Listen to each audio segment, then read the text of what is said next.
huge thanks to OK Jazzy. They're your go-to for the 2026 World Cup and an incredible retro archive. They got decades of iconic league classics, from legendary 90s designs to the rarest club heritage kits. Whether it's a high-performance player version or a timeless vintage look, prices start at just £15, 4.5 Trustpilot rating and fast shipping. Use code Chris for 8% off and grab your piece of football history now. Hello everyone, welcome back to the channel. I'm standing in for Chris tonight. My name's Craig. If you didn't know, I've got Gareth with me. This is another edition of the weekly Tottenham Transfer News Show, where we'll be going through all the latest news, rumours and reports from the last week. It's been another busy week at Spurs, hasn't it? Which we'll get into. There are now 57 days of the summer transfer window left. As I say, my name is Craig Dearman. Gareth McGuinness, all the way from Ireland, is joining me this evening. I'm sure Gareth's happy that England progressed in the World Cup. We might get his views on that in a little bit before we start. We're live on YouTube, Facebook and X, as always, so please get involved and tell us how you're feeling as a Tottenham Hotspur fan right now and how you're feeling about this busy transfer window for Spurs, which is it's unusual, it's unheard of. Remember that all these episodes are available on all major audio platforms, and there is a content published every single day. Before we get into it, I'd just like to ask you, if you don't mind, could you please vote for us at the Football Content Awards 2026? All of the details are below. Your support is so greatly appreciated, as always. Gareth, welcome back to the channel. How are you? I'm probably feeling like the rest of the United Kingdom and Ireland, and absolutely exhausted after the match last night. I think obviously it was a lit enough kickoff, then it was delayed. You know, the match was a lot of injury time. It was almost like a first half of extra time played and that added time, and it was a very lit night for everybody. Whether you were an England fan or you were a Mexico fan, like most of Ireland probably was. But no, it was a brilliant game, to be fair. So look, exhausted, plenty of energy drinks today, but I did smile when I seen that Tonali signing as well. So it's been a positive day. Although I'll be feeling much better tomorrow after a good night rest. But thanks for standing on, Craig, because we've been enjoying these Monday night shows with Chris and myself. So and it's always very positive when Spurs are very busy in the transfer market. And I know Spain are playing Portugal at the minute, but as good as that game is, you just can't help but feel excited to talk about Spurs at the moment, which is a refreshing feeling for us, because we haven't really been happy since Bilbao, really. It's been miserable, really, since we won that Europa League. So it seems really, really positive at the minute, and that'll keep me going, I think, during the summer. Yeah, it is positive, isn't it? And one transfer you mentioned there, of course, was Sandro Tonali. So let's bring you right up to speed with that and how this story unfolded on Sandro Tonali. Last week, it was reported by David Ornstein exclusively at the time. Tottenham Hotspur reached agreement with Newcastle United to sign Sandro Tonali, deal for 26-year-old Italy international to join Spurs from Newcastle for £92.5 million plus £7.5 million in potential add-ons based around multiple Champions League qualifications. And Fabrizio Romano said exclusive. I don't know how they can both have an exclusive, but that's the fact. That's how it happened. Tottenham agree record deal to sign Sandro Tonali from Newcastle. Here we go. Agreement between clubs closed, and also on player side with Italian midfielder. Fee higher than £85 million paid for Matheus Fernandes. Sky Sports, Tonali is expected to earn more than £275,000 per week at Spurs. He had interest from elsewhere, like Manchester City, but he was keen to work under Roberto De Zerbi. Of course, he knows Roberto De Zerbi. They're both from the Brescia region. On Monday, Tottenham Hotspur Football Club released the following statement. We are delighted to announce the signing of Sandro Tonali. Subject to work permit, the 26-year-old Italy international midfielder joins from Newcastle United. Tonali will wear the 16 shirt. Sandro said, "I'm very happy to be here. When I arrived at the club today, it felt fantastic. People said about there only being 4 or 5 clubs. There was only one. I spoke to the head coach for close to 2 hours about the club and the fans in the stadium and our football. It was like magic because I knew immediately I had to sign for Tottenham. I've played against Tottenham a few times and always found a great atmosphere made by great fans. I can't wait to start the season. Sporting director Johan Langer said Sandro is one of the best midfielders in Europe, and we are delighted to welcome him to the club. He has an outstanding technical quality to go with real football intelligence, as has the character to thrive in a demanding, high-pressure environment. Sandro brings valuable experience at the highest level, both domestically and in European competition, and I know our supporters will love his energy and commitment on the pitch. We are all excited to see him pull on our famous lily white shirt for the first time. Head coach Roberto De Zerbi said Sandro is a very special player and a great signing for the club. I've followed him for a very long time as he came through the youth system at my hometown in Brescia. And I'm so happy to be working with him now, given his qualities. There was a lot of interest in Sandro this summer. However, it was very clear on his desire to join Spurs. And I know our fans will love what he brings to the team. Fabrizio Romano, David Ornstein, the Italian media and Sky Sports in the UK have all stated that Tonali flew to London from Milan on Thursday and completed his medical Hotspur away. Whilst at Milan Airport, Tonali on the move to Spurs said, "We decided for a change and we are ready for this new adventure." Sandro Tonali on why he chose Tottenham over other clubs. Let's say De Zerbi did a great job and played a big part. He made the difference. And TalkSport have reported that Tonali has signed a 6-year deal at Tottenham. And also, well, talking about TalkSport, if you haven't seen it, it's far too long to read out, but go and have a listen and a watch on Simon Jordan's piece about Spurs. I think he's probably a bit gutted that we're doing business, and we're doing business slightly differently than we did under his mate Daniel Levy. I tend to agree with a lot of what Simon Jordan says, but I don't agree with this one. But I'll let you make your own minds up. Gareth, Sandro Tonali, talk to me about Tonali. It's been a whirlwind week, hasn't it? Let's get into this Tonali thing. Yeah, well, look, I think I'm glad you mentioned the piece on TalkSport because I watched it. And very similar to yourself, Craig, I think Simon Jordan speaks a lot of sense most of the time. I think he's one of the better pundits out there. I think he's quite good at looking at things objectively, but I think in this instance, he hasn't been objective. I think Jim White challenged him on that as well. You know, he did. There's no secret that he's friends with Daniel Levy. I think he's admitted that. I think Daniel Levy actually screwed him in the past over the Wayne Routledge transfer, but he has a lot of respect for how Daniel Levy operates. I think he's very, I wouldn't say jealous, but I think he's very impressed with how Daniel Levy kind of built Spurs up. From being, kind of competing for European football, they building that stadium that they could really kick on. They became almost a global superpower off the pitch. Commercially, they're one of the best run clubs. But the argument that the Spurs fans always had was, it's great having the stadium, it's great having concerts, great having the NFL, but really, we want 3 points on a Saturday, and we want top players coming through the door, and that wasn't really happening. So I think, Spurs get a lot of. I think we get a lot of media focus, regardless of what's going on, whether it's positive or whether it's negative. And that, when everyone talks about Spurs aren't a big club, then it doesn't make sense when they're always at the forefront of the media. They're spoken about just as much as they are top teams. So that validates that you don't have to claim you're a top club. I think the way that the media reports Spurs, it's obvious they're a top club. So I think Daniel Levy done a fantastic job, but really when the stadium was built, we really should have moved him on because his job was done. What Daniel Levy was very good at was negotiating deals at good prices and, making a lot of money off the pitch.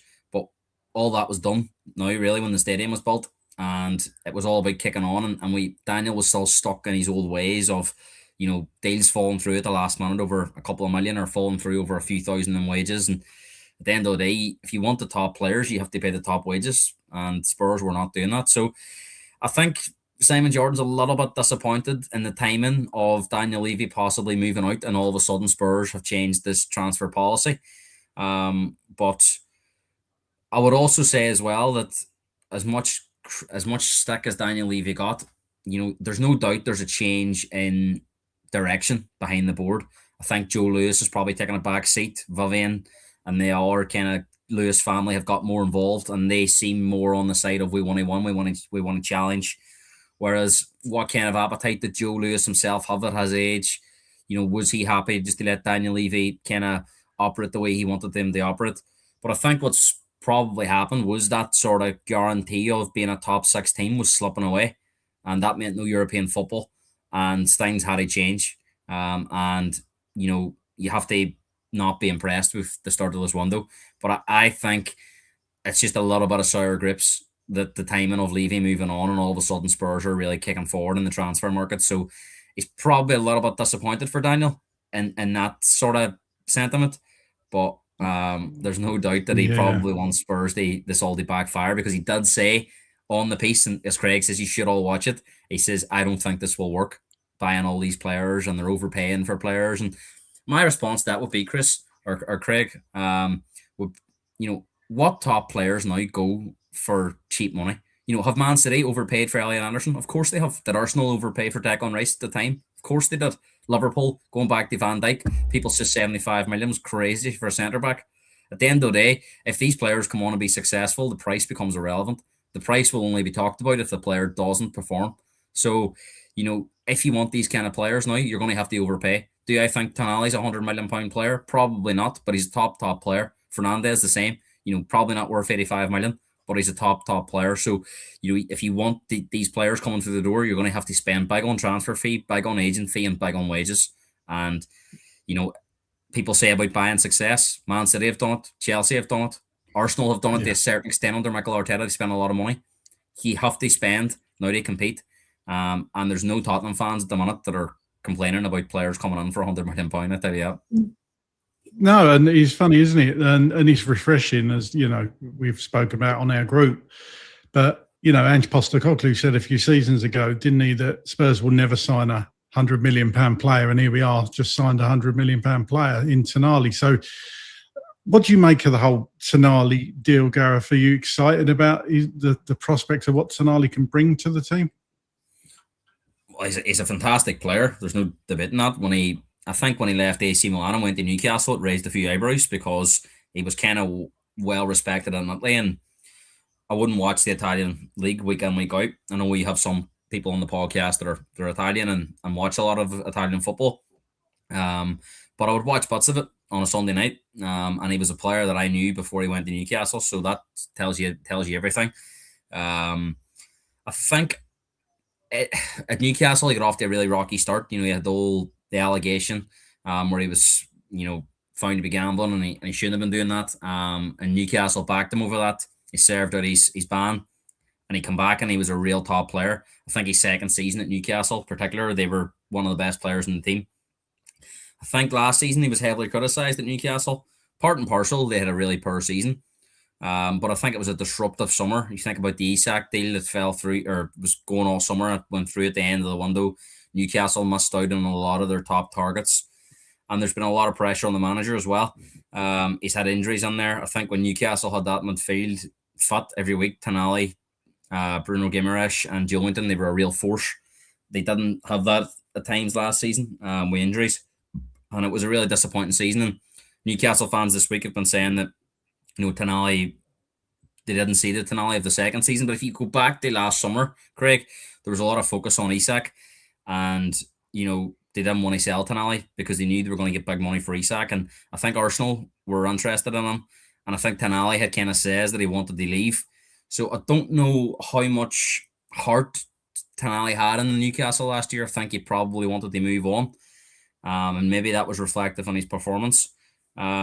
So, if we can get the Tonali that Newcastle fans were raving about in the sort of 2 seasons ago, then we've got a real top player. And you kind of get the feeling that, going back to the Simon Jordan piece, that he thinks that he's gone to Spurs because they've offered him the most money. It may well be the case, but he definitely doesn't seem like the type of player that's going to come on the door and just be there for a payday. He seems very, them Italian players, he seems to be very fond of De Zerbi, and De Zerbi seems to be one of the biggest reasons why he's coming to Spurs, not so much just the money that's on the table.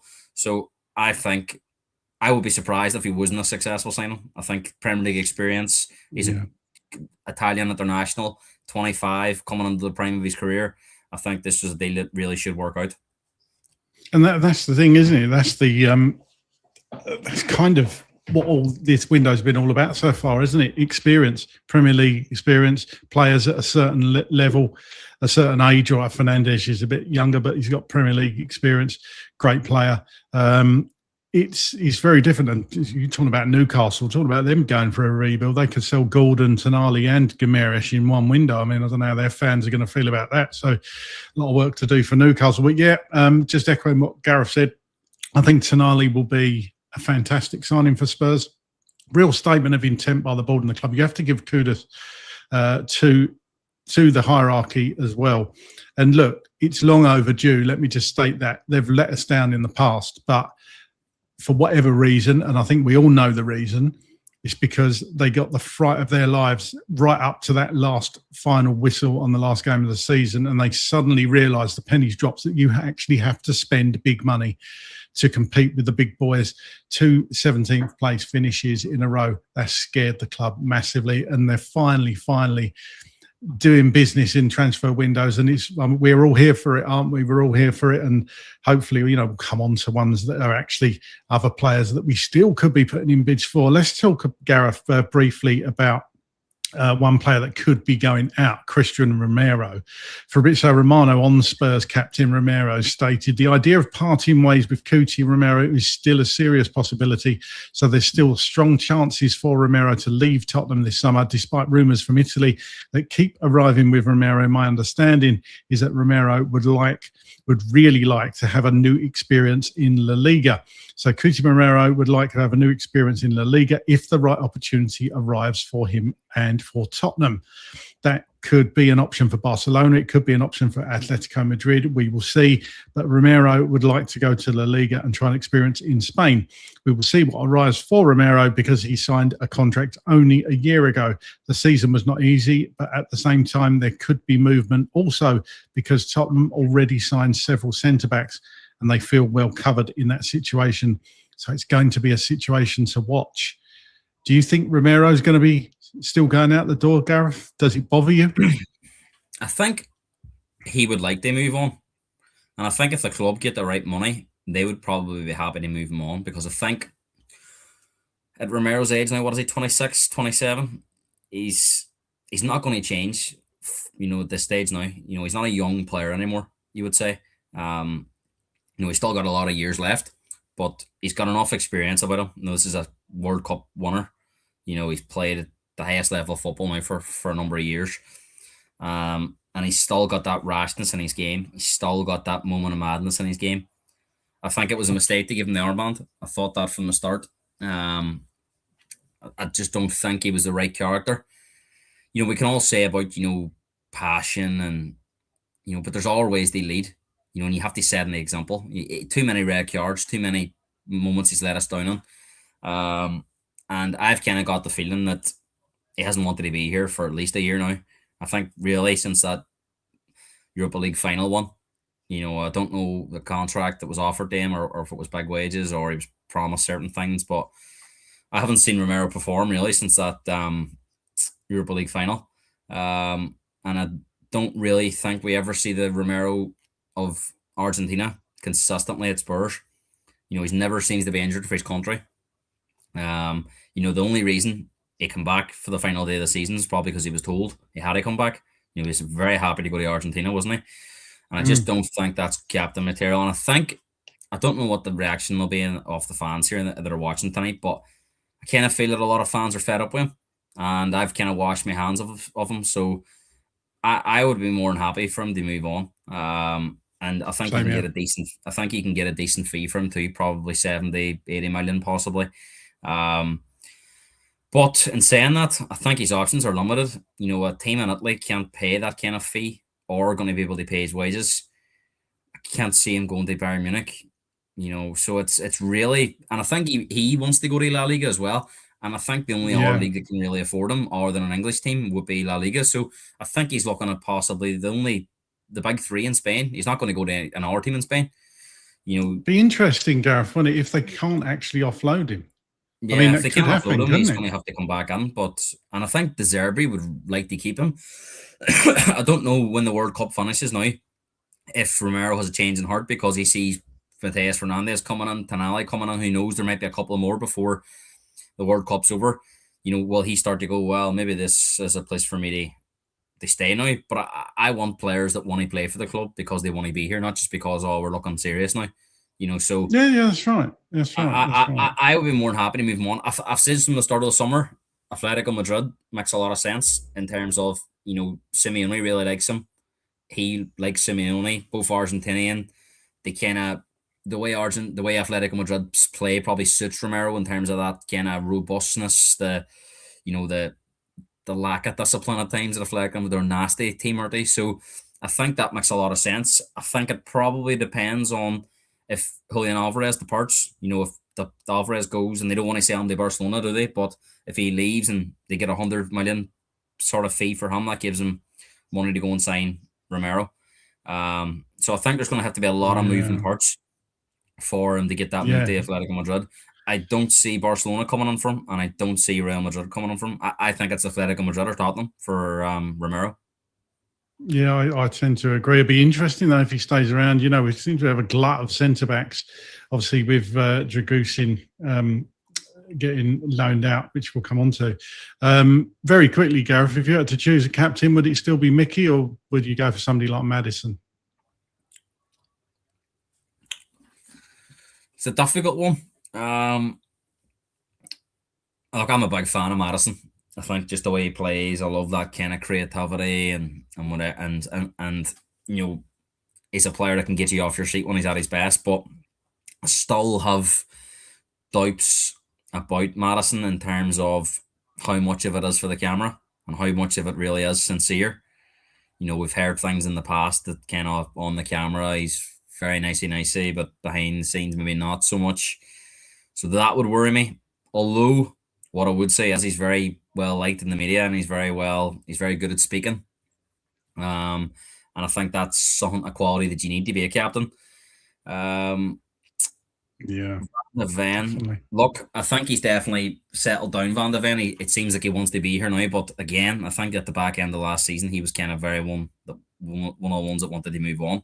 So again, as he just had his head turned now by these players coming in, De Zerbi coming in, and I've said many times on this podcast, Craig, I don't care how bad the situation is, how much you don't like the coach. When you put on that shirt, the fans expect 100%, and Van de Ven wasn't given 100% towards the back end of Thomas Frank, towards the during the Igor Tudor reign. It shouldn't take De Zerbi to come in to get a player going. Yes, managers can make a lot of difference, but you should still be given 100% effort. And Van de Ven was one of them players that didn't do that. And if you think about someone like Palhinha, who obviously is not going to be coming back, you could never accuse Palhinha of not giving 100% for every manager that was at the club last year. He tried his best in every game. And that's more something you want to see in a captain. So I don't know what kind of options that the manager has. Pedro Porro, was he an option? I think he's one of the players that gives 100% week in, week out. He's always fit, never seems to be injured. Yes, he has bad games. And yes, he has, defensively, there's some question marks around him. But I think he is one of the players that has been more reliable in the last couple of seasons. So maybe he's one that could come to the forefront. Bentancur, possibly another captain. I suppose it has to be a player that he's going to play more or less every week, and is Bentancur going to play every week? We just don't know, do we? I mean, it'd be interesting to see how the pre-seasons go, Gareth. We might get a better idea of first 11s then, but we'll wait and see. Let's talk about another player that's come in. Initially broke our transfer record. Mr. Fernandes, Mateus Fernandes from West Ham. And then we smashed our transfer record again in the space of a few days, obviously with Tonali. But at the time, Mateus Fernandes was our record signing for Fabrizio Romano. Tottenham have paid £85 million for Mateus Fernandes, no add-ons. Manchester United were only considering add-ons to get closer to the fee wanted by West Ham. Key factor, again, De Zerbi called the player several times to get it done. Jamie Redknapp stated it's great news for Spurs fans. There'll be a lot of excitement as this is something we have really never seen before. They are having a real go in the market. The previous regime would never have done this. Official club statement. We are delighted to announce the signing of Mateus Fernandes. The 21-year-old Portugal international midfielder joins from West Ham United Matthias will wear the number 18 shirt. Matthias said, I'm very excited for this next step. Spurs is a massive club and the head coach was a key part of why I decided to join. When we spoke, it was very special. We look at football in the same way, going onto the pitch as a strong team with fight and energy to try and win every game. I can't wait to get started and to meet the fans, to meet everyone and give everything for the club. Sporting director Johan Langer said, I'm delighted to welcome Matthias to the club. He's a player with outstanding technical ability, intelligence and maturity, and even at a young age has shown he can perform consistently in demanding high-pressure environments. We believe this is the right place for Matthias to take his next step in his career, working with our outstanding coaching staff and alongside an ambitious and talented group of players. I know our supporters will enjoy watching him as he has the talent, mentality and work ethic to become a very important player both for the present and future of Tottenham Hotspur. Head coach De Zerbi said, I've admired Matthias for a long time because he combines the quality on the ball with the intensity and intelligence that are so important in the way we want to play. Despite his age, he has already good experience in the Premier League, has shown quality and consistency at this level. Matthias is comfortable under pressure, can progress the ball, works hard for the team and has the courage to make things happen in difficult moments. I believe this is the ideal environment for him to continue and develop, and I'm excited to work with him. Matthias Fernandes on Roberto De Zerbi and joining Spurs. He said, I spoke to the manager. I think it was my main key for me to join Tottenham and the project. The way he spoke to me with my family was very special for me and for my family. I'm very excited to meet him, to meet the fans, to meet everyone and try and do my best and enjoy the moment as well. I think we need this type of people, not just as a manager, but as a guy to try and take everything of you. It can be very special for me. I fully believe in him and the club, the way he spoke about me to my family. With me, made the decision easy. I'm ready for this next step. I'm ready for this pressure. It's one thing that I work for, so I'm very excited to play for a big club, for a manager that wants to win titles. And in a club interview, Matthias said, we will fight for the Premier League. We will fight for first place. Great to hear, Gareth. What's your thoughts on Matthias Fernandes? I think it's a fantastic signing as well. Again, I'll reference, there's been a lot of talk, 85 million is a lot of money. It is a lot of money. Again, we probably overpaid, but I don't think the Spurs fans care. They're not too worried about the fee. He's a top player. He comes into the team, improves us. And I think you can see with that kind of profile of player that De Zerbi's looking for, Tonali, Fernandes, they're going to be robust. They're going to be powerful. They're going to be athletic in that midfield, and that's something that we've lacked. We've been too easily run over in midfield in recent seasons. And he's going to have that real wall in there in front of the defence and players that can progress the ball forward, under the top end of the pitch. And I think when you see, what was one of the things we lacked last year was, a ball playing centre half. They transition the ball into midfield. You've got that with Van Hecken now. It seems to be that De Zerbi really likes Kansky because he can play with his feet. Vicario can't. So you've got a ball-playing goalkeeper, a ball-playing defender. You've got players in the midfield now that are strong, physical, powerful, athletic, can move the ball forward.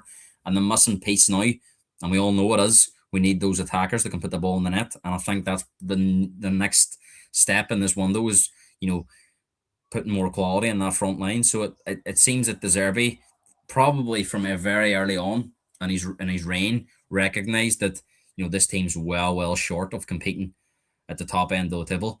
So obviously he had a job to do to get us keep us in the league. He done that, and he probably went straight to the board after that Everton game and says, I need this, and this. If I don't get it, I'm out of here. He said only about 12 players, didn't he? If I don't get, if we don't get this, and this, I can't do miracles every season, and we're not going to be competing. And I think he's very much one of them managers that if he doesn't get what he wants, see you later, I'm out the door. He'll hang them out to dry. So I think it's a good fit in terms of De Zerbi working with his board, because he will not put up with being messed about. And he's got that credit in the bank for keeping us in the league. And I think these players that are coming in, this isn't just players that are going to make us more competitive. I think he's trying to build a team that can compete on all fronts. And it's certainly exciting for Spurs fans at the moment. Well, it's buying in, you mentioned Van Hecker and Senesi. Obviously, depending, you'd think Van der Ven comes in there, so it's going to be one of two of those, and Danzo as well, just as a backup. But you have to say, Tonali, Fernandes, have got to be starters, haven't they? So that, the whole midfield, barring, almost, well, I'm going to throw James Maddison in there because he was injured last season. It's almost like having a new midfield. And if Kulusevski's back and Kudus is back, that's almost like having two new players. Yeah. But as you say, we'll come on to it. You've got Xavi Simons. You've got Xavi, well, so you've got a lot of quality. Absolutely. And we'll come on to the positions we still feel that Spurs need to fill. I think me and Gareth both agree we still need a left winger and definitely a striker. We'll come on to a couple of names that have been mentioned in dispatches as regards those positions. But I just think it's showing real ambition by Spurs, and I think everybody's just so happy with the way we're going about our business. This transfer window. Let's come on to, you mentioned Kinski there, Gareth. Let's just come on to Kinski. Club statement. We are delighted to announce that Antonin Kinski has signed a new contract with the club. Antonin said, "I'm so happy and can feel the trust from the club. When I joined 18 months ago, my expectations were to fight for my place in the team and to wear this shirt every week. It's been a real journey to get here, and it's a nice story already. And I'm looking forward to what lies ahead over the next months and years. Everyone around the club feels that we can have a successful season, and I want to contribute to that. We want to give the fans what they want and what the club deserves." Sporting director Johan Langer said, "From the moment we identified Tony as a target, we were convinced he had the qualities, character and mentality to become an important player for this club. We have been delighted with the way he has adapted over the past 18 months, both on and off the pitch, and this new contract reflects our confidence in his continued development. Tony has an outstanding work ethic, a strong desire to improve, and attributes required to perform at the highest level. Securing his long-term future is an important step for us, and we are excited to see him fulfill his potential we believe he possesses." Head coach De Zerbi said, "Tony was outstanding over the final 7 games of the season and a key part of what we achieved in that period. I'm delighted he has committed his future to the club and he's earned this new contract, not only with his performances, but also his professionalism and desire to improve. We have a huge belief in what Tony can do and become. He's still young, has enormous potential, and I know that Spurs is the perfect place for him to continue to develop into one of the best goalkeepers in Europe." And obviously what with Vicario looking like he's going to be going out, you'd think, Gareth, I think we all realise that Kinski is going to be our number one. I thought it's a magnificent comeback essentially from Kinski after that disastrous European game where he was hoiked by Igor Tudor after about 20 minutes. What absolute mentality by the young man. I've been so impressed with him over those 7 games. His confidence grew and grew and grew. You could argue that you can't even argue. It's a fact that he was a massive part in why we stayed in the Premier League. The save against Wolves, for example, the save even against Everton in the last 5 minutes at the Tottenham Hotspur Stadium.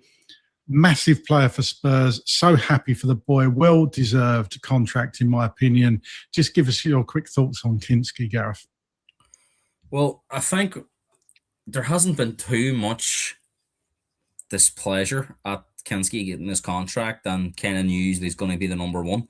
Because I think every Spurs fan recognises that it was a big part of the reason we stayed in the league.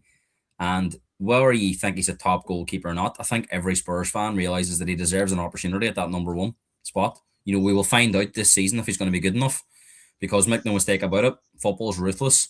If Kinski doesn't have a great season next year, he won't be the number one the year after. But he deserves a shot at it. And I'm a big believer in goalkeepers. You need to be playing to be at your best. It's very difficult coming in for a cup game or coming in for an off game. You need to be in the team. You need to be playing regularly.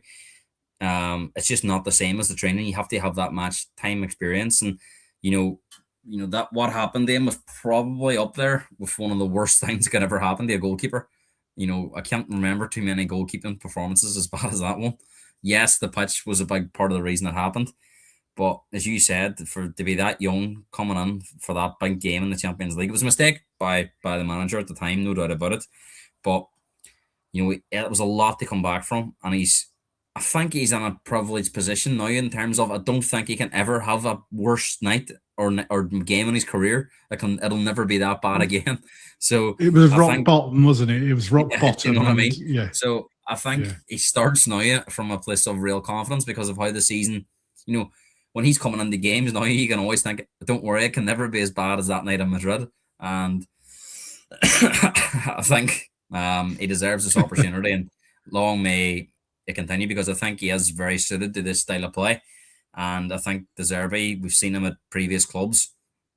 kind of prioritises goalkeepers with their feet over their actual hands. You know, at Brighton, he had Roger Sanchez as his goalkeeper, and he's had an absolute torrid time at Chelsea. But because he was very good with his feet, De Zerbi had him. You think about Mark Verbruggen was another goalkeeper that was very good with his feet at Brighton. So I think he's got the right managers behind him as well that'll give him confidence. They really kick on in his career. Yeah, and I agree with that. I mean, we were in for Verbruggen at one point when we were rumoured to be in for Verbruggen. Like you said there, it's spot on. You can kind of see why, because De Zerbi likes ball-playing goalkeepers, doesn't he? And, you know, he's going to love Kinski. Well, he already loves Kinski. It's clear to see. And Kinski's going to be our number one next season. And I think I think we can all rest easy that Kinski, like you say, Gareth, is never going to have a game. Well, you'd hope anyway. He's never going to have a game like he had in Madrid that night, because that was horrendous. But let's wipe that from our memory banks. We certainly weren't going to win the Champions League last year, that's for sure. A player that has been a lot of rumours about could be going out. Is he going out? Is he not? Does he want out? Doesn't he? Does the club want to keep hold of him? Lucas Bergvall. Daily Telegraph reported, despite Lucas Bergvall expressing a desire to leave Spurs this summer, Tottenham's stance is that he is not for sale. Sporting director Johan Langer and boss Roberto De Zerbi have spoken to the midfielder, assuring him about his part in the club's future. Michael Bridge from Sky Sports stated Lucas Bergvall has been told he's not leaving Spurs. The 20-year-old midfielder made the club aware of his desire to move on in search of a fresh start due to concerns over his first team involvement. Nottingham Forest are one of the clubs that have a strong interest in the Sweden international, who has 5 years left on his deal. Lucas Bergvall and his future at Tottenham. This was during the World Cup. He said, I want to continuous matches in my position. That is the only goal. We'll see what happens in the future. I've only been focused on the World Cup until now. My thoughts on Bergvall. I think there's a great player in there. I think we've seen it. Not consistently, but you're going to get that from younger players. I think Lucas Bergvall is a fantastic young player, and I would be gutted if we sold him. That's my opinion. I think now, could you loan somebody like Bergvall, perhaps? What's your thoughts on Bergvall, Gareth? Would you be bothered if he left the club permanently? No, similar to yourself, Craig. You can see the potential that Bergvall has. He's in certain games. We've seen that potential, and he's been unbelievable and unplayable. Like you said, young players are going to get that inconsistency. Still, maybe transitioning to this Premier League, it's been difficult. He's came into a very struggling Spurs team, and there's been a lot of pressure on him early in his career to get results. And Spurs hasn't been a good environment to be around for young players. I've kind of felt sorry for the likes of Pape Sarr and Lucas Bergvall and Archie Gray, because you're asking them to do the jobs of experienced pros, and that's not really what they were signed for when they come in. It was they probably learn their trade, play maybe more of a backseat role and gain that experience. But because of the injuries, because of how poor the form has been, there's been chopping and changing of managers. It's been an absolute disaster for young players. And if you actually look at some of the players that have moved away on loan, they've probably had more success. You think about Mikey Moore at Rangers. He had a brilliant season for Rangers. Yeah. If he was hanging around Spurs last year, he probably would have had a really, really tough time. So I think it's been difficult for the likes of Bergvall. I'm not reading too much into this stance that Spurs are having that he's not for sale, because, you know, if they say that he can leave, then you're opening yourself up to maybe losing the player for less money, aren't you? So I think they're going to have that stance that he's not for sale. But I think if we get there around 50 million, it'll be difficult for the club to turn it down, because yes, we've had injuries in the past, but, you know, if everyone's fit here, it's hard to see how Bergvall's getting into a team. It really is. And there's only one game a week. We know European football. So do Spurs loan him out for a year? And then next season, if we've got more European football to offer, does he come back in? I think the difficult one for that is you're probably going to get the same stance that Viskovic had. Bergvall probably won't want to leave on a loan. He'll probably either want to stay and be part of the plans or leave for first team football. So it's a difficult one, but I think, as you say, Gareth, who's he going to replace though? I mean, he's going to be second string. You'd think the same with Archie Gray. Actually, I mean, Archie Gray's a bit more adaptable, isn't he? He could perhaps fill in at right back. Pape Sarr wouldn't surprise me if he leaves permanently. But again, I think Sarr could go later on in the window. You're going to need other bodies in that central midfield. We don't want to be left short. Of course we don't. But I think at the moment, you look at the amount of players we've got in there, then you would think at least two have to go, wouldn't you? Sorry, Gareth had a coughing fit. Yeah, I've had it the last day or so. Well, if you think about it, you've got Bentancur, Tonali, Fernandes, Conor Gallagher. There's four. Conor Gallagher, yeah. And Gallagher's just been signed, so you can't see him moving on. So there's four players that can play in that kind of number 6, number 8 position. Then you've got in the number 10 position, you've got, Maddison, Xavi Simons, I know he's injured, and Kulusevski. So it's very difficult to see how these players are going to get game time. We only 1 game a week, so excuse me. I think at the minute, Spurs will be reluctant to let the likes of Bergville go and Archie Gray. I think Gray being more adaptable, I'll be surprised if he leaves, but I think they'll probably try and push Bergville and Sarr for as much money as they can. Like if they can get 90 to 100 million for those two players, can you really see the club turning that kind of money down? 50 million for Viskovic, they didn't turn that down for him. So I think, despite these players having potential, there's always a sell. There's always a sell point. We've seen this with Man City, Chris or Craig. They've sold a lot of young players for big money. You think about some of the players that come through their academy in the last 10 years, and they've went on to be success at our clubs. But once the money gets to kind of a big price for a player that's not going to be a first team player every week, I think the club will do business. Thing is, Gareth, as well, you mentioned it there, number 10, right? You got Xavi Simons. He's not going to be back until January, February, you would think. Yeah. Right? James Maddison, hopefully we'll get a fully fit and staying fit James Maddison, and he plays every week.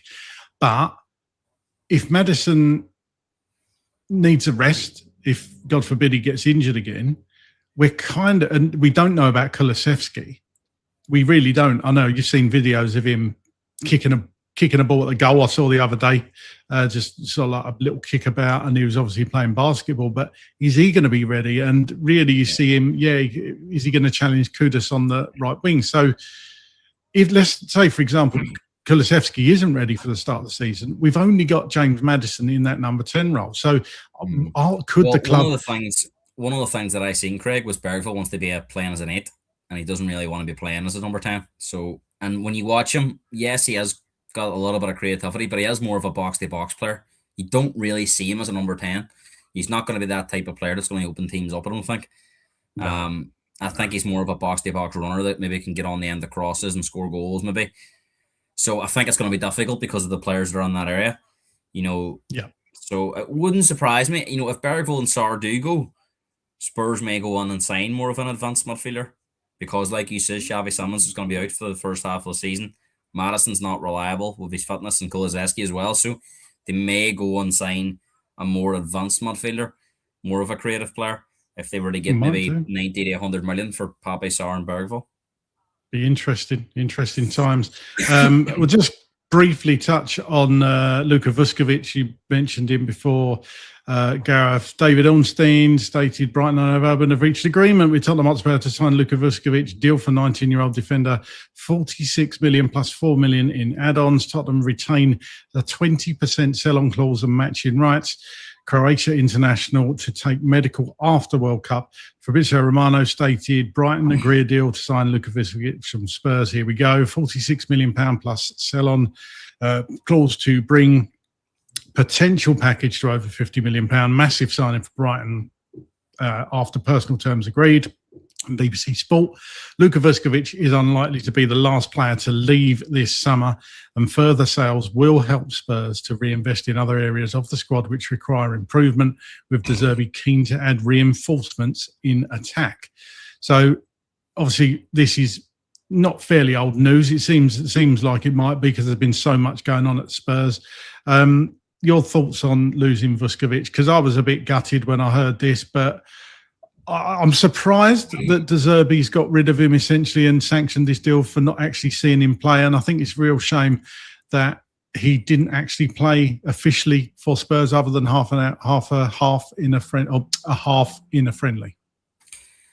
Yeah, I mean, me and Chris have obviously been speaking about Vuskovic for the last few Mondays, and I kind of says that I think if the deal gets to £50 million, it's going to be very difficult for the club to turn this down, because the player was insisting that he wanted to be either a starter or he wanted to leave. He didn't want to go on a loan. I think the club were put in the position that they didn't really expect to be in. I think at the back end of last season, Vuskovic may have been looking at the Van de Ven situation and thinking, oh, if he moves on, there's every chance I could be coming on here to this team. And I think now there was a change in stance from Van de Ven that he wants to stay. It's very difficult with one game a week to see how Vuskovic is going to get minutes. Again, he's relying on injuries. And we signed two centre backs, of course, so he's going to have seen that. And I feel that when Brighton came on, the agent was probably right on his ear and saying, look, go to Brighton, do a couple of good seasons, and I'll get you £100 million move to a Man United, a Chelsea, a Man City, or a Barcelona, a Real Madrid type in the next couple of seasons. And you look at the type of clubs that have been shopping at Brighton for top talent, Vuskovic is going to fit that mould. So I think it's a sensible move for the player, but I think he's just using Brighton as a shop window, really, to go to a bigger club. And I think as long as Van de Ven's at the club, it's difficult to see how any left-sided player is going to get into the team over him. So it's just a very unfortunate situation. And I think the club have been forced to sell, and they've got a really good fee for the player. And as you said, £50 million for a player that's never played in the Premier League for us is a lot of money. It's good business. Yeah, and I think you're going to see more of this now. If Spurs are going to be shopping at the top table, you're going to potentially see some of the younger talent maybe sold for big money, kind of like what Man City have been doing. They sold Cole Palmer, they sold Morgan Rogers, they sold Jadon Sancho, they sold Gavin Bazunu, the goalkeeper, Southampton. They sold the midfielder from Aston. He was at Aston Villa as well. Can't remember his name. Douglas Luiz was an R player. All these players were sold from Man City. Julian Alvarez, another one, where they weren't quite ready to be more or less part of the first team week in, week out. So they were sold for big fees, and then they were able to go and buy the players that were ready-made now. So maybe Spurs are looking at that type of model at the moment.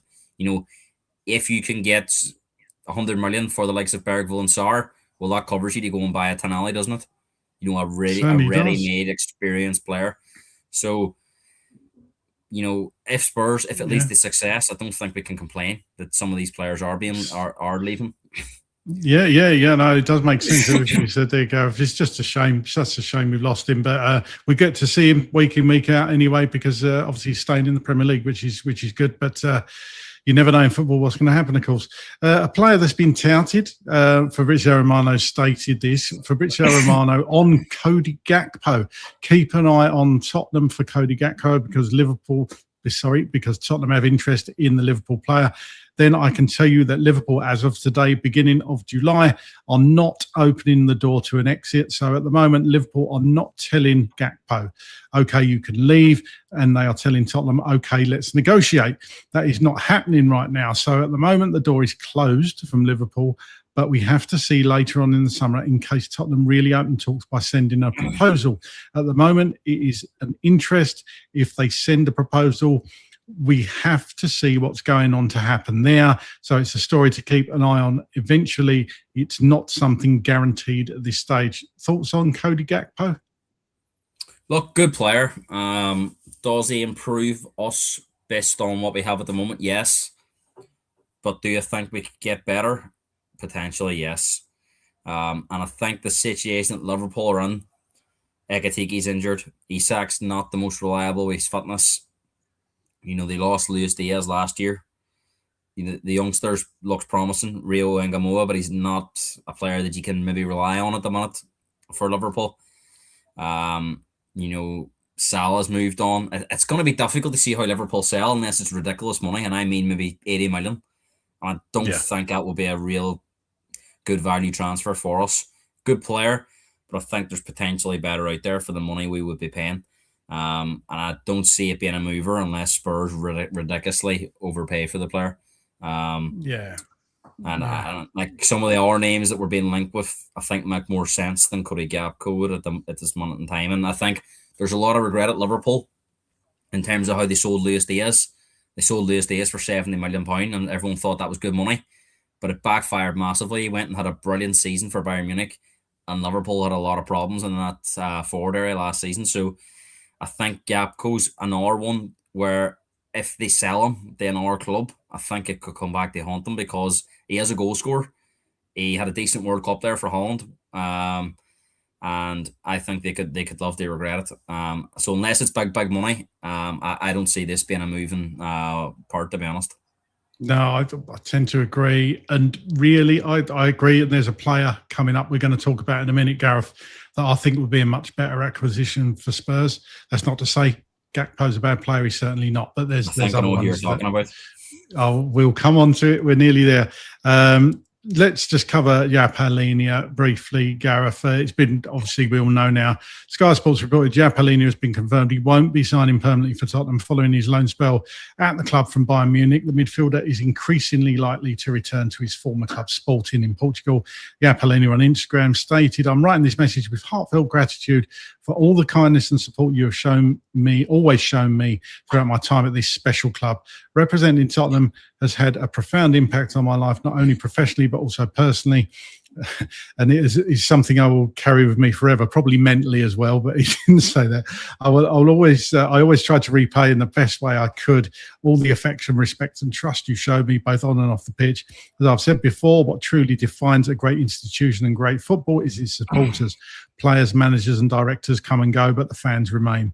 You're the ones who keep the flame from this club burning season after season. I could not leave without expressing my special thanks to my teammates, the club directors, the fitness coaches, the entire medical staff, and especially my dear Alessandra Massimi. London gave me more than a professional career. It gave me two homes that I will always carry in my heart. With the utmost respect and gratitude, I say goodbye to all of you. Thank you so much, COYS. I think that's a great message from Palhinha there. I will always remember what Palhinha did for Spurs. I was all for signing him if they'd signed him permanently. Even now, I would have said fair play. I'm not that bothered. I'd really like Palhinha in this team, but either way, I just wish the player all the best. What's your thoughts on Palhinha, Gareth? It's a strange one because it almost feels like he's been here for 10 years with it like that. Do you know what I mean? He seemed to really enjoy being at Spurs, and it's a strange one because like it was such a torrid season last year that you can't imagine how enjoyable it would have been. But I think he just had a real connection with the fans. He scored some big goals for us.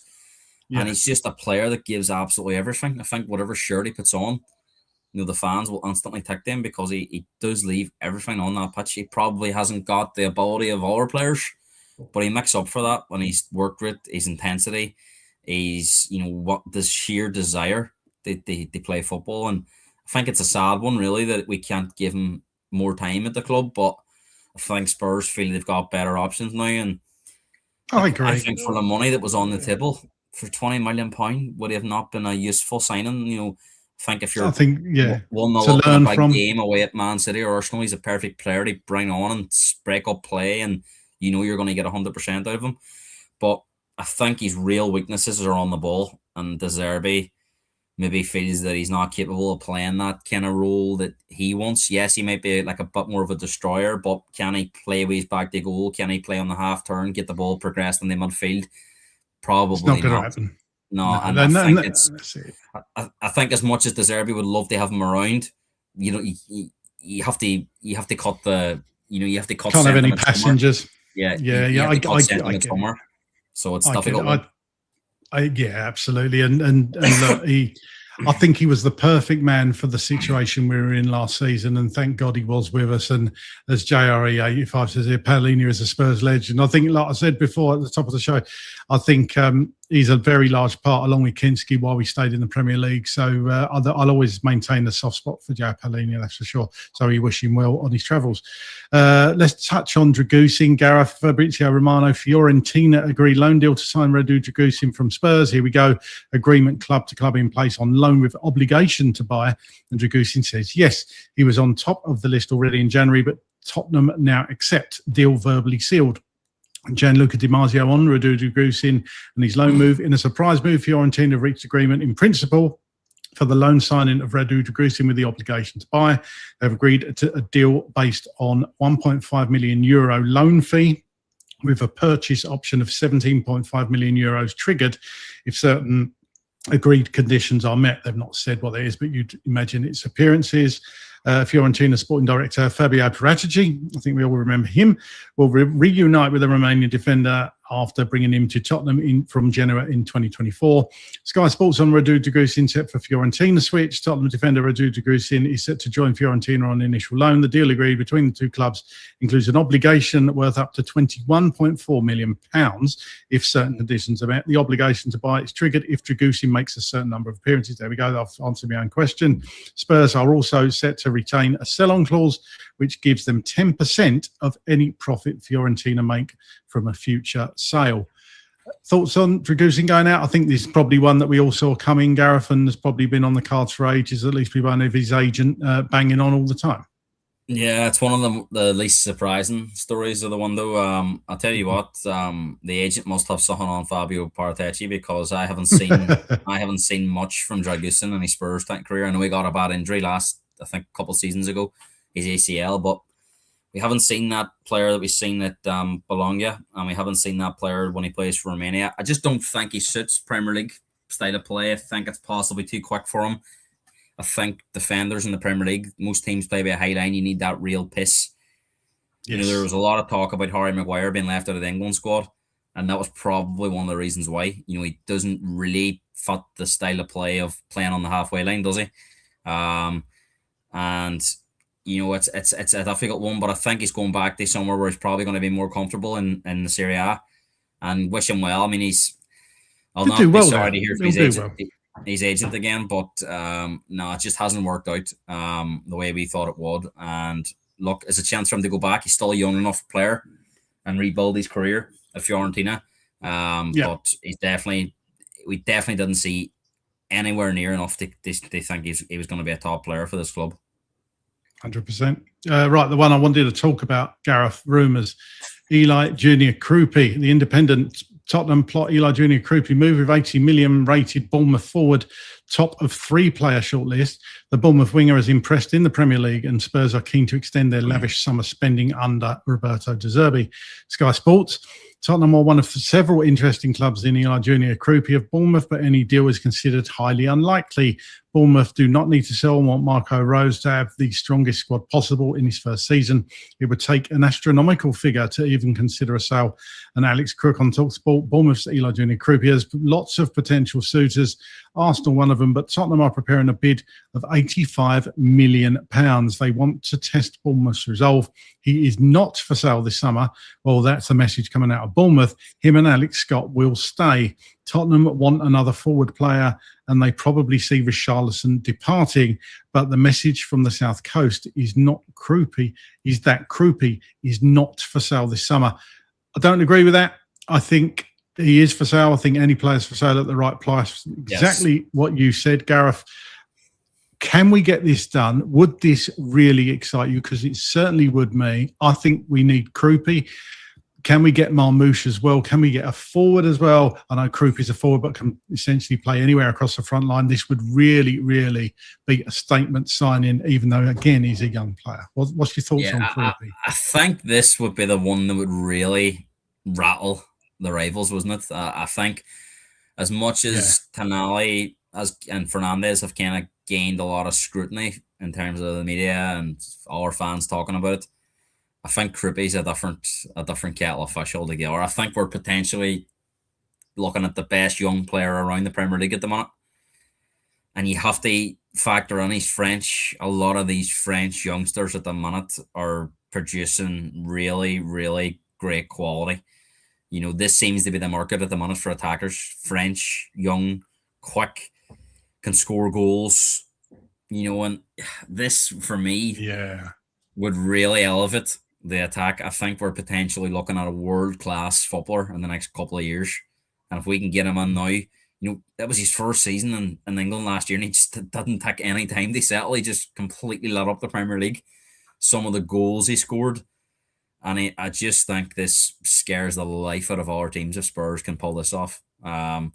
Because there's not too many other attackers around that I think would be better suited than this fella, Kroupi. So I think, yes, he maybe isn't at the age of a Tonali or Fernandes, but I think he's ready to really take that next step already. I think he's shown that much at Bournemouth that he's almost too big to be at Bournemouth. And Like Liverpool would want this Semenyo. player. Man City would want this player. Arsenal would want this player. Every club in Europe would want this player. So I think if we can get this Kroupi, then I will be very excited, because I think this kid could be one of the next big things to come out of football. I think I don't want to put too much pressure on the player, but I think when you look at that Mbappe, Dembele, Doué kind of front three that they have at the minute, and you've got other players that are, Barcola's there, I think we're getting this player could be on those levels within the next 12 to 24 months. I think he could be, one of the best attackers around. So for me, if it's going to take 85, 90, 95, even 100, I would give him 100 million for this player, because I think we could potentially be looking at one of the best attackers in the Premier League in the next year. I agree. And Josh Hughes agrees as well. Josh is a massive fan of the player as well. And yeah, I mean, 85 million might seem like a snip, which sounds ridiculous saying, but it could really feel like a bargain. If it gets the 90 to 100 million, Bournemouth are not going to turn that down. We know that Bournemouth sell. They're a selling club, but they always sell when the money's too good. Of course they will. And Ryan will eventually go from Bournemouth. It's sad, really, to see players leaving these small clubs, but that's how they survive, isn't it? That's how the smaller clubs survive. And let's go for Kroupi, please. Let's go for Kroupi Spurs. Right. From what I see, Craig, as well, the players are very interested in the move as well. So you kind of feel that it's only going to be the fee that's going to be the issue here if we pay the money up. And I don't want to say this is a new Spurs, but in the last week we haven't been put off by price tags. So if we really want this player, then go and make it happen. Well, and I've seen reports. I think you mentioned it as well, Gareth. Apparently, we could still spend 250 million and not even break a sweat with FFP and PSR rules. So, I mean, I did joke to Chris. I said, why don't we put in a cheeky bid for the England captain? Why don't we go in for Kane? That would show real ambition. Can you imagine if we did? I'm not even going to go there. Kane and Kroupi. I think Kane and Kroupi. We wouldn't be. I think people would be putting us into the title race, wouldn't they? I don't know about that, but yeah, I just said I know that you're not allowed to tap up players, but if I were Johan Langer, I might go to Maddison, who's really good friends with Kane, and say, look, just drop Harry a message. Just drop Harry a message. See if there's any interest, because he must be watching. We can give them tailback as well if they want. So there you go. Or Randall Calamani, perhaps. He's gone now, isn't he? Right, just some quick ones here. BBC Sport. Bournemouth have rejected an inquiry from Arsenal for Alex Scott and say the midfielder is not for sale this summer. Scott is also attracting serious interest from other Premier League clubs, including Manchester City, Man United, Spurs and Chelsea. No real hard links with that one. Daily Mail. Juventus are showing interest in Tottenham Hotspur goalkeeper Guillermo Vicario. We've mentioned Vicario possibly going out earlier. Vicario is allowed to leave Spurs this summer after Roberto De Zerbi decided Antonin Kinski would be his long-term number one. BBC Sport report that former Tottenham manager Ange Postecoglou has been appointed as head coach of Saudi Arabian club Al Nassr. He'll be managing Cristiano Ronaldo next season, so that's going to be an interesting dynamic for Ange to handle there, but good luck to him. Team Talk. Turkish side Fenerbahce are ready to launch a move for Tottenham Hotspur forward Richarlison. We covered Richarlison. I think me and Gareth both think that Richarlison's probably going to be heading out this window as long as we can bring in another striker. Glasgow Times report that Celtic are accelerating their transfer talks with Tottenham Hotspur for Alfie Devine. Such a shame this if Alfie Devine goes, but the route for youngsters is going to be so tough now. The Hoops have been monitoring the 21-year-old midfielder's progress since last season and are keen on securing his services. Tottenham Hotspur are likely to allow Devine to leave permanently this summer. Southampton are also very interested. You're caught offside. And Give Me Sport report that Spurs is what I said earlier. Report that Spurs are interested in Omar Marmoush and Savinho, valued at £50 million each. Marmoush wants to leave as he wants regular first-team football, and Spurs believe they can give him that next season. Again, not tons of reports on these, no concrete rumours, even though Savinho seems to be linked with moves to Spurs all the time. Gareth, let's just cover off all these sort of together. Any of those you really want to talk about? Obviously, we know about Kinski and Vicario on the way out.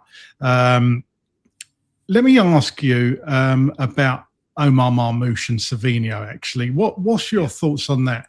Do you think we'll end up getting either of those? I don't think so, but if I had a choice, I would go for Marmoush. over Savinho. I just think Marmoush is probably more suited to the English game.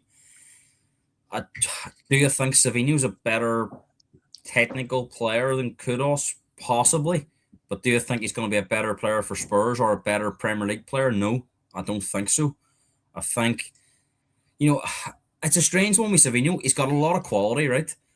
But not really fancied for Brazil, not really fancied at Man City. I mean, that's got to be alarm bells ringing for Spurs fans. I know a lot of fans want this player, but are they being mesmerised by the name Brazilian, tricky flair player? But his output doesn't really scream top numbers. So I think it's the Brazilian aspect. I genuinely, if his name was Adam Smith, people wouldn't be mental about it. No. I think it would be a big mistake to splash 80 or 90 million on Savinho. I don't think he is better than Kudus in the Premier League. He's very light, and we've seen, the wingers that have been more successful in the last sort of seasons or two, like the likes of Semenyo, are built like absolute shithouses. Savinho's very easily pushed off the ball. He's like kind of on the fringes at Man City. He doesn't get off the bench in some of the games. Brazil. It's not the Brazilian team of old, and he still couldn't really get a snuff at the World Cup. So I would be very, very surprised if Spurs paid the money that Man City are looking for. I think Marmoush, there's more potential there, I think, from, so that may be an alternative. But for me, I think we should have to stay away from Savinho. I think as in a five-a-side game, he's probably unplayable. But I just think in the Premier League, I don't think it would be a great move. I don't think it would work out. I personally think you could get Marmoush for about 45. And I think you could probably get Eli Junior Kroupi for 90 from Bournemouth. And would that suit us? Would that sort us out? Possibly. One more player that there has been a few rumours about, Gareth, Rafa Leão. Team Talk report, Tottenham Hotspur are exploring a blockbuster move for AC Milan forward Rafa Leão after being informed the Portugal international would be open to join in the North London club. Italian journalist Gianluca Di Marzio has stated that AC Milan value Rafael Leão at 60 to 70 million euros, so a bit cheaper than Kroupi, for example. What's your thoughts quickly on Leão? I thought he was. I know he didn't have a particularly great season last season, but I think there's a fantastic player in there. Although some people say he's a bit lazy. Yeah, I think he's one of those players that comes under the category of on his day he's unplayable, but consistency just isn't there. I don't watch the Serie A every week, but I've watched him for Portugal in this World Cup, and I think he's a very lazy, pedestrian style player, which kind of fits in with the Serie A. Everyone says the Italian league's a lot slower. Would he suit the style of football that De Zerbi is going to play? I'm not so sure. Great finisher. He's got a powerful strike on him. I think there was one the other night against Croatia where I think the crossbar was shaking for about 4 minutes after he hit it. If you can get the best out of this player, he's a potentially world-class player, but I have question marks about his attitude, about his work rate and his consistency. So I think if you're getting them for 50 million, it's a bit more reasonable than, if they were looking for kind of 90 to 100, I wouldn't be paying that. I think 50 million, would I prefer him or Marmoush? If I could get Marmoush for 50 million, I would probably prefer Marmoush. Tend to agree, mate. I think we agreed on a lot tonight. Finally, a couple of points. Club statement. We're delighted to announce that Reece Elliott Paris has signed a new contract with the club. And another club statement, Luca Gunter. I think this is a great move for Luca Gunter, by the way, has joined National League side Boreham Wood on loan for the 26-27 season. Fantastic player, Luca Gunter. And lastly, as I stated earlier, Gareth, BBC Sport are reporting that Tottenham have the potential to spend a further £250 million this summer. I think that's a great way to leave it, whetting everybody's appetite that Spurs sign more players and spend this £250 million. My dream, 3. Could you get 3 players for that? Harry Kane. Let's go Kroupi, Marmoush, Kane. There you go. What does everybody watching think of that? That's what me and Gareth would go after. Harry Kane, Omar Marmoush and Eli Junior Kroupi. 250 million. There we go. What do you think of that? And then get rid of the players that we want to get rid of. I think that would be an 11 out of 10 transfer window, Gareth, if we manage to pull that off somehow. I think we've covered so much tonight, Gareth. Thank you very much for joining us again. Really enjoyed the show tonight. I guess Chris will be back next week with yourself for another transfer show. So thank you so much, everybody, for listening and watching. I'll let you go off now and watch the Spain-Portugal game, which last time I looked is still 0-0. So go and enjoy that. Go and enjoy the 30 minutes to go there. So looking like perhaps go to penalties. You never know with that game. Is it going to be Cristiano's last World Cup? You'd think so, because he'd be 45. But then again, part of it's in Portugal next time, so I wouldn't never put it past Ronaldo to do anything. Thanks for watching and listening, everybody. We'll see you next time. And as always, come on, you Spurs.